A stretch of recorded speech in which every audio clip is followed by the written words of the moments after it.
사사기 13장 1절에서 7절 말씀 함께 읽도록 합니다.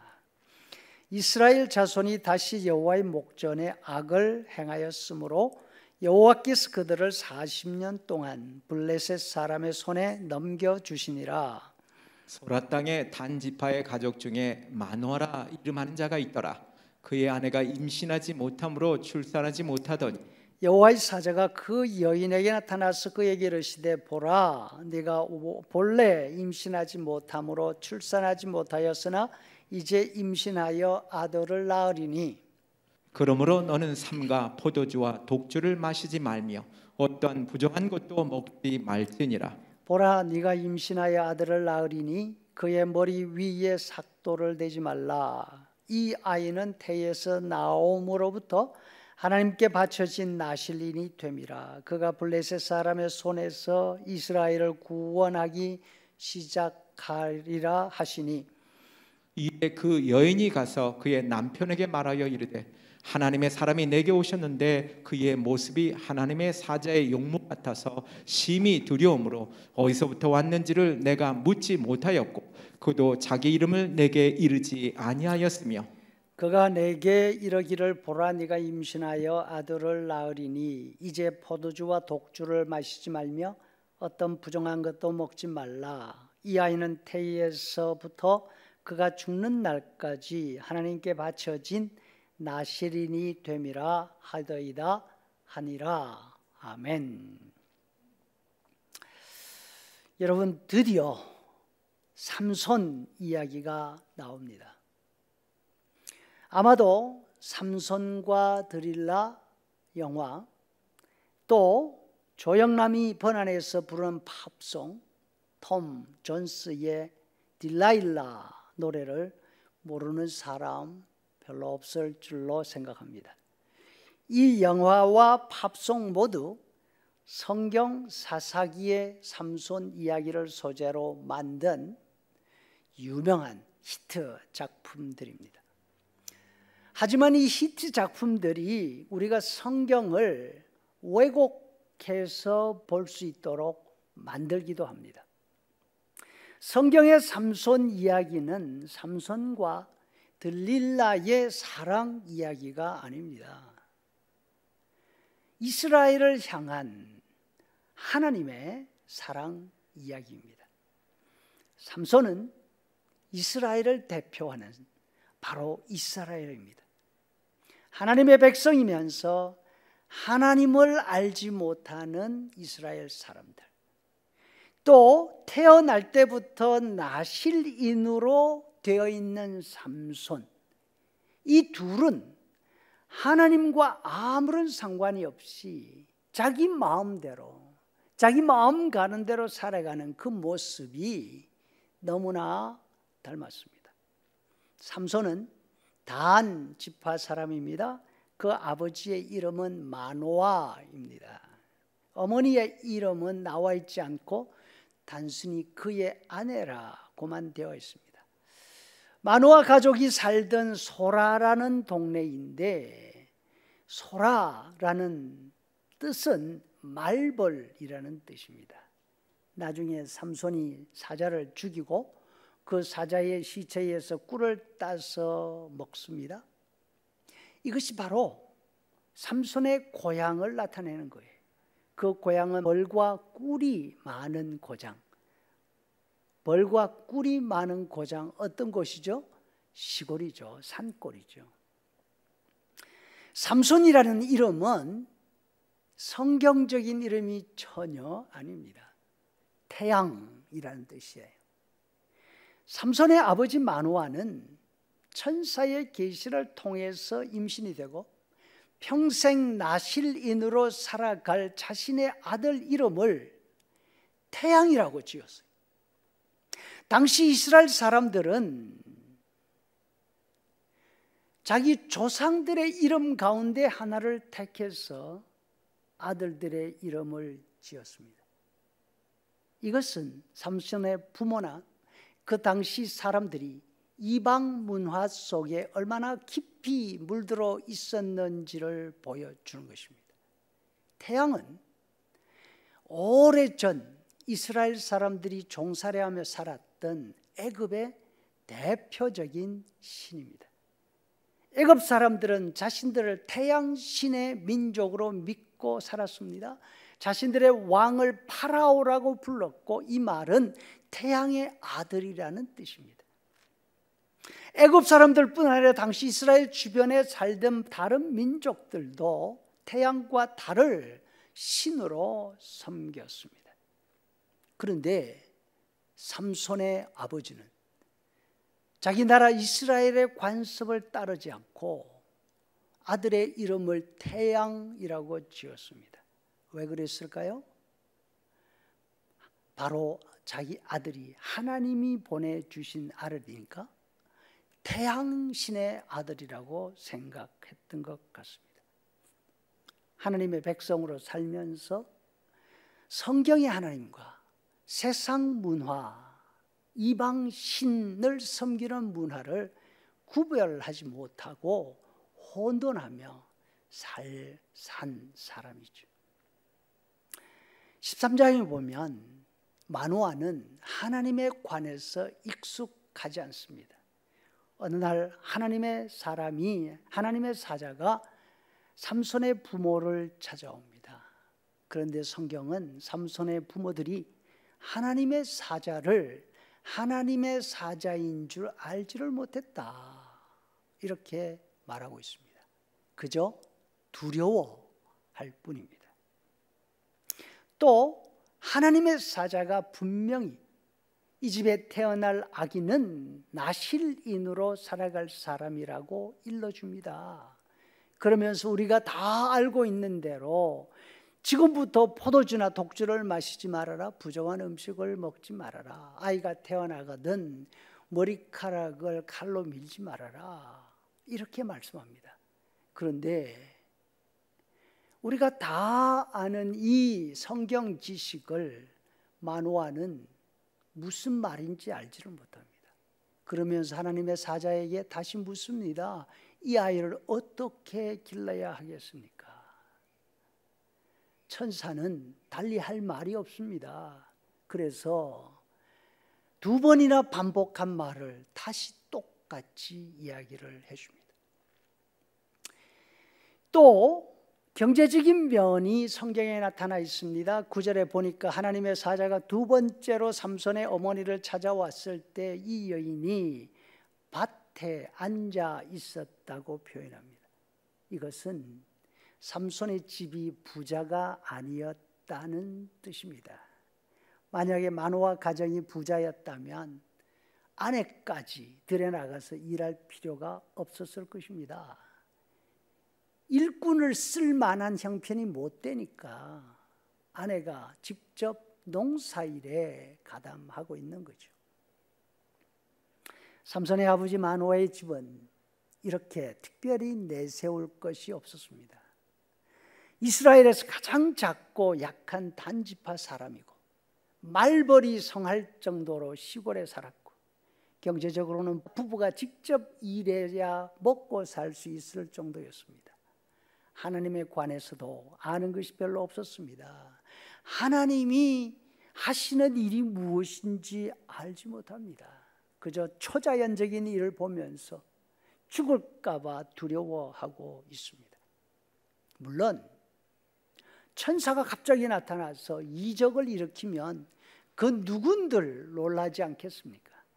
그러나 하나님을 알고 하나님이 구원자 되심을 아는 사람들이라면 천사가 나타났을 때 처음에는 놀라겠지만 하나님이 하실 일을 알고 난 다음에야 하나님이 자신들을 버리지 않고 찾아와서 도와주실 것이라는 사실에 기뻐할 것입니다.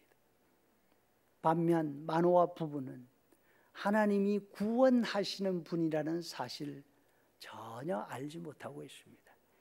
혹시 우리는 하나님이 우리를 구원하시는 분이라는 사실을 알고 있습니까? 더 큰 문제는 이들 부부는 결혼한 지 오래되었지만 아들이 없었습니다. 어느 면으로 보아도 희망이 없는 그런 가족입니다. 지금 우리의 형편은 어떻습니까? 사회적으로나 경제적으로나 가정적으로 내세울 만한 것이 있습니까? 무엇보다도 영적으로 너무나 부족한 가운데 있는 것 아닙니까? 성경이 말씀하시는 믿음의 길과 이 시대 사람들의 생각을 분명하게 구별할 수 있습니까? 우리가 듣는 SNS나 여러 가지를 통해서 듣는 이야기들 가운데 너무나 많은 이론과 너무나 많은 주장들이 뒤섞여 있지 않습니까? 하나님과 태양신을 구별하지 못하던 만화처럼 하나님의 말씀을 정확하게 알지 못하는 그런 상태에 있지 않는가 하는 것이죠. 하지만 첫째로 생각할 것은 하나님은 이런 만화를 찾아오셨습니다. 이와 같은 만화를 부족하다고 버리지 않으셨습니다. 마노아의 집에 아들을 주십니다.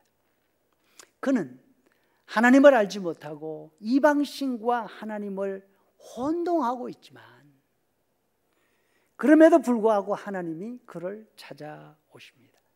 하나님의 구원을 전혀 알지도 못하고 기대하지도 않고 있는 그 사람들에게 하나님은 구원 역사를 시작하고 계십니다. 여러분, 하나님의 구원은 늘 절망 가운데서 시작합니다. 에스겔서에 나오는 에스겔의 환상을 봐도 그렇습니다. 마른 뼈가 가득한 골짜기를 보여주시면서 하나님이 에스겔에 물으십니다. 뭐라고요? 이 뼈들이 살 수 있겠느냐? 불가능이죠. 그런 불가능한 상태에서 하나님이 에스겔에게 내 명령을 뼈들에게 전달하라 하십니다. 너희 마른 뼈들아, 여호와의 말씀을 들으라. 내가 너희 속에 생명을 불어넣어 살게 하겠다. 에스겔이 이 말씀을 전하자 뼈들이 서로 자기 짝을 찾아갑니다. 힘줄이 생기고 근육이 오릅니다. 가죽이 덮이고 하나님의 생명이 그 속에 들어가니까 그 많은 뼈들이 살아나서 큰 군대가 되었습니다. 하나님이 하시니까 마른 뼈 같은 아무런 희망이 없는 마노아의 집이 이스라엘을 구원하는 구원자 나실인이 태어날 가정이 됩니다. 출신으로나 가정 경제적으로나 자신들 하나 건사하기 어려운 그런 형편 속에 있었습니다. 무엇보다도 영적으로 너무나 어두운 가운데 있었습니다. 하나님의 사자가 찾아왔을 때 도무지 이해할 수 없는 기적이 자기들 앞에 벌어집니다. 깜짝 놀란 마누아가 하나님의 사자에게 이름을 묻습니다. 하나님의 사자가 대답합니다. 우리말 번역에는 기면이라 이렇게 되어 있습니다. 이 말의 뜻은 뭔가 하면 너는 이해할 수 없어. 그러나 하나님께서 일하실 거야.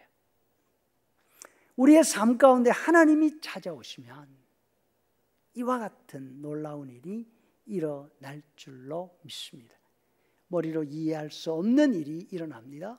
절망이라고 생각했던 곳에서 희망이 생깁니다. 이제는 죽었다고 생각했는데 살 길이 열립니다. 지금 우리를 실망하게 만드는 것들이 무엇이 있습니까? 가정적으로, 교회적으로, 사회적으로, 국가적으로. 하나님은 그 문제들보다 크신 분이십니다. 부부가 모여 앉아 의논을 해도 해답이 나오지 않을 수가 있습니다. 마노아의 가정이 그랬습니다. 그럴 때는 마노아처럼 기도하는 것입니다. 8절에 마노아가 여호와께 기도하여 이르되 주여 구하옵나니 어떻게 행할지를 우리에게 가르쳐 주소서. 이것이 바로 우리들의 기도가 되어야 합니다. 하나님이 다시 사자를 보내주십니다. 마노아가 도무지 알아듣지 못하지만 다시 말씀해 주십니다. 마노아는 하나님이 보내주실 나실인 아들 이름에 이방신의 이름을 붙여 놓았지 않습니까? 중요한 것은 잘 알지 못하지만 잘하지 못한 상태에서 기도하는 것입니다. 기도는 모든 것을 다 알기 때문에 할 수 있는 것이 아닙니다. 기도하다가 보면 알게 됩니다. 마노아는 하나님이 하시는 일을 몰랐을 뿐 아니라 자신의 아들이 하는 일도 이해하지 못했습니다. 우리도 마찬가지일 수 있습니다. 하지만 하나님께 소망을 두고 하나님께 구원을 위해서 기도하는 것으로 시작할 수 있습니다. 다음으로 나실인으로 태어난 삼손은 나실인으로 살지 않고 자기 좋은 대로 살아갑니다. 그럼에도 불구하고 우리 하나님은 구원 일을 멈추지 않으십니다. 삼손은 하나님의 백성 이스라엘이 사는 모습을 그대로 보여주었습니다. 이스라엘은 하나님이 특별히 선택하신 선민이지 않습니까? 그럼에도 불구하고 하나님을 인정하지도 하나님을 존중하지도 않습니다. 하나님의 법을 가지고 있었지만 하나님의 법에 맞게 살지 않습니다. 삼손은 어머니 뱃속에서부터 선택된 사람이었습니다. 그런데 성경에 등장하자마자 삼손이 원하는 건 뭔가 하면 이방 민족 블레셋 소녀를 자기 아내로 맞이하겠다고 합니다. 그 아버지가 묻습니다. 얘야, 그게 맞는 거니? 이스라엘 중에 여자가 없니? 왜 하필이면 블레셋 여자와 결혼을 하려고 하느냐고. 여러분, 우리가 잠시 전에 살펴봤지만 삼손의 아버지는 시골 농부였습니다. 성경 잘 모릅니다. 하나님도 잘 모릅니다. 무식한 사람이죠.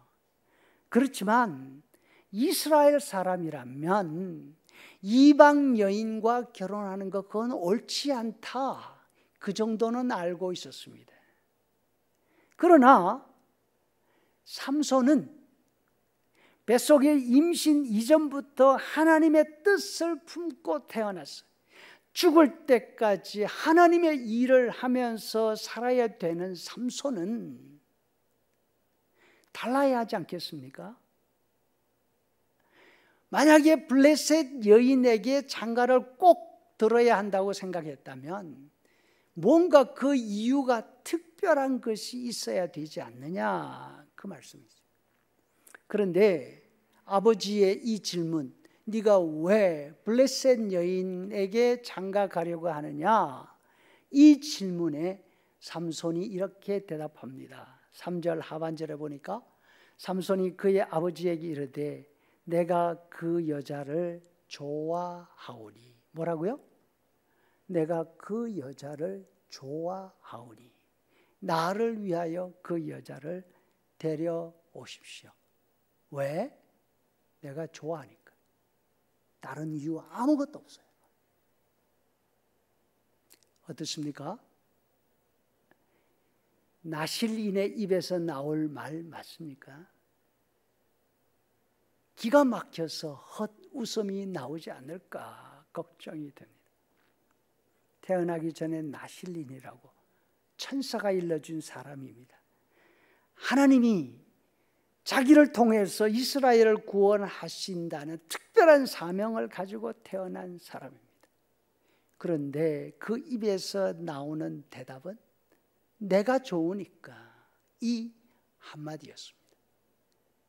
성도 여러분, 우리 신자들은 하나님이 특별히 선택하신 하나님의 거룩한 사람들입니다. 다시 말해서 나실인들입니다.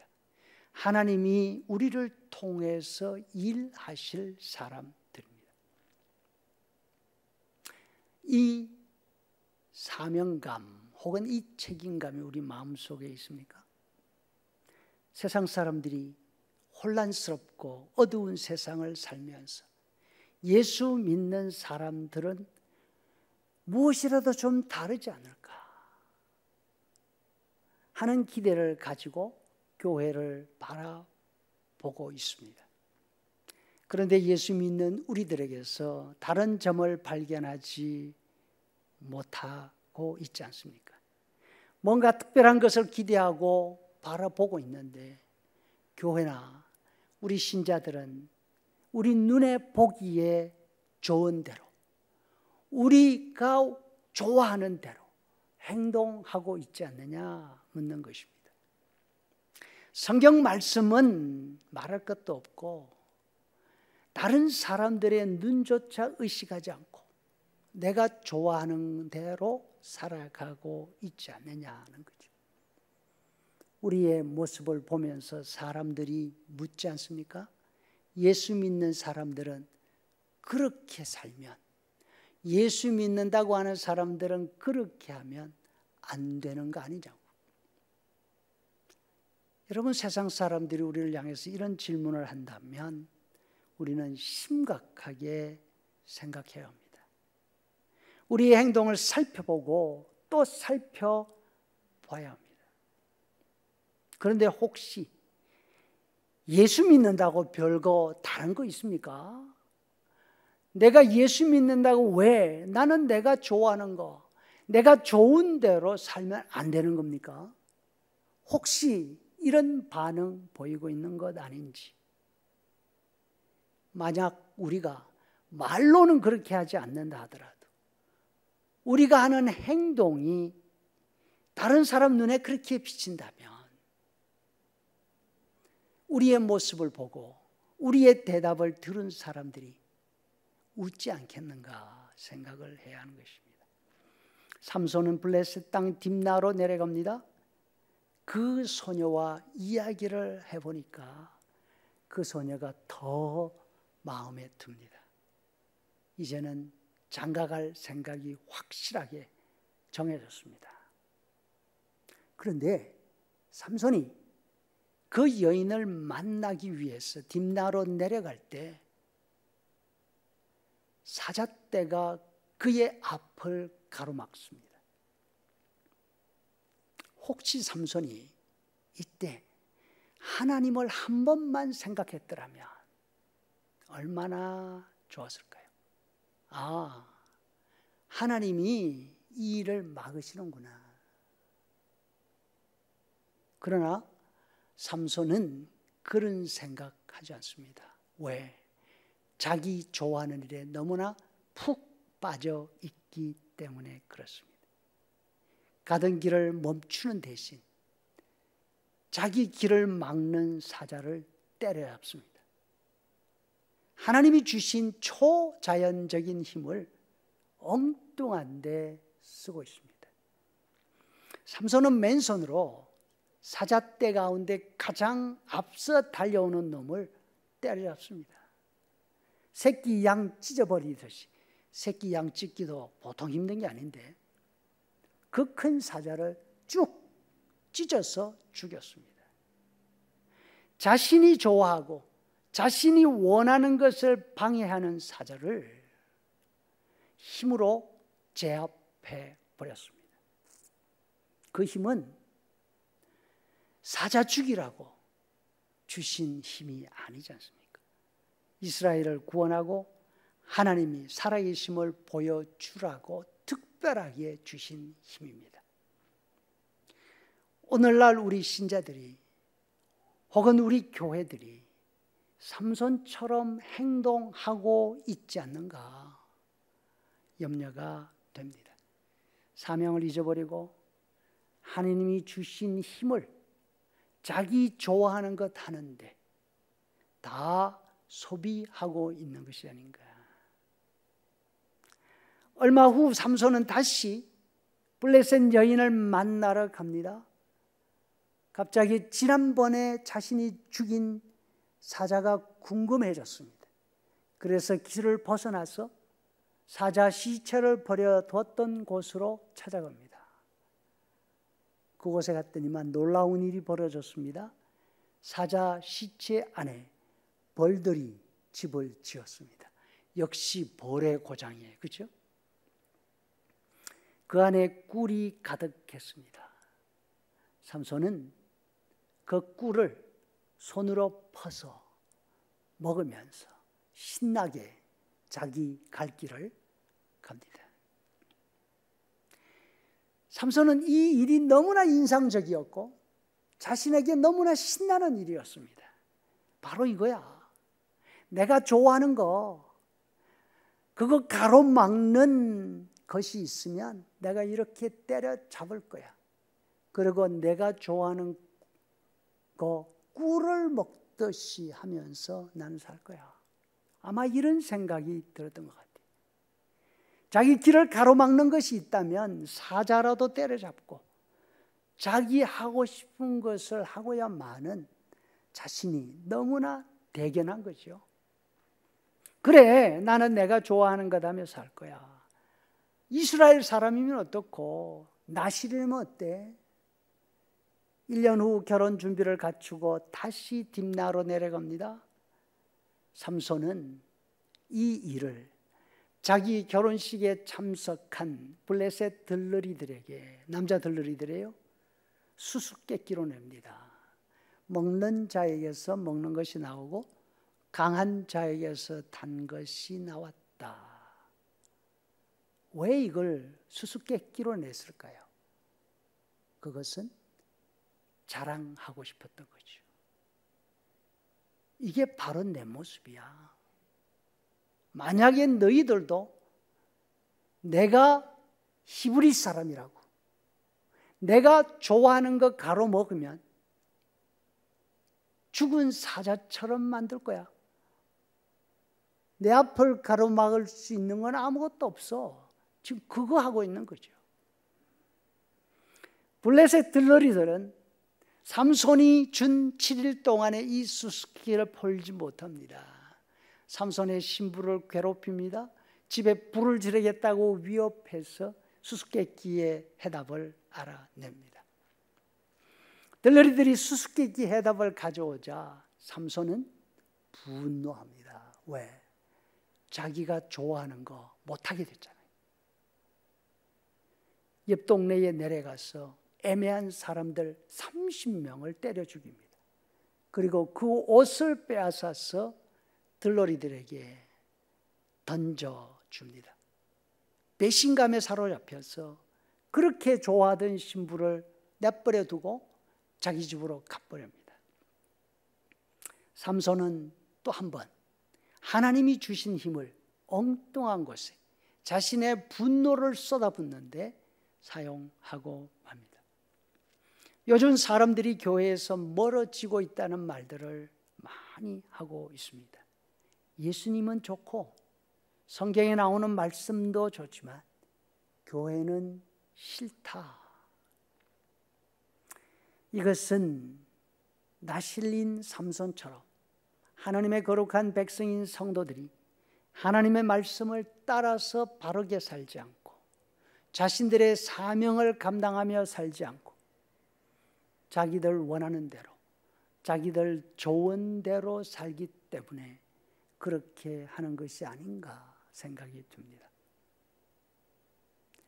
나실린 삼손의 모습을 살펴보면서 나실이면서 자기 좋은 대로 살아가던 그 모습을 보면서 우리의 모습을 돌아보고 하나님의 성도, 하나님의 교회로서 우리의 바른 삶을 살아갈 수 있는 그런 기회로 삼았으면 좋겠다 생각이 됩니다.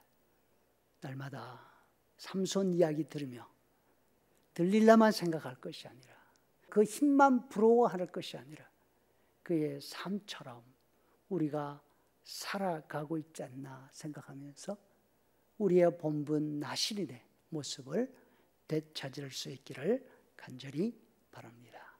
아멘.